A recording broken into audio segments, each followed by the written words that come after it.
شباب احنا بنحكي الله اكبر، يعني فرحه عارفه داخل مستشفى شهداء الاقصى بصواريخ المقاومه اللي تنطلق من كل مكان حاليا تجاه الداخل المحتل. الله اكبر ولله الحمد. يعني هذه الصواريخ. الله اكبر ولله الحمد. الله اكبر الله اكبر الله اكبر.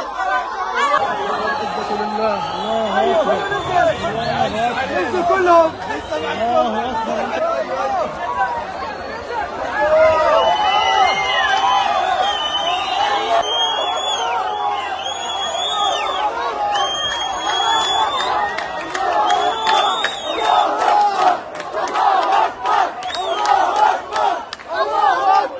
حاليا الصواريخ تنطلق من كل مكان، حاليا صفارات الانذار تشتعل في كل فلسطين، في كل الداخل المحتل، في كل المدن، في تل ابيب وفي عسقلان وفي سديروت وفي كل مدن الداخل المحتل. الله اكبر ولله الحمد.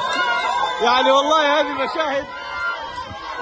المشاهد رجعتنا لايام العز. والله الله اكبر ولله الحمد. يعني ربنا يجعلها يا رب هيك هبة عربية، هبة جماهيرية، هبة إسلامية. الله يا رب ينصرنا، الله يا رب ينصرنا، يا رب الله ينصرنا.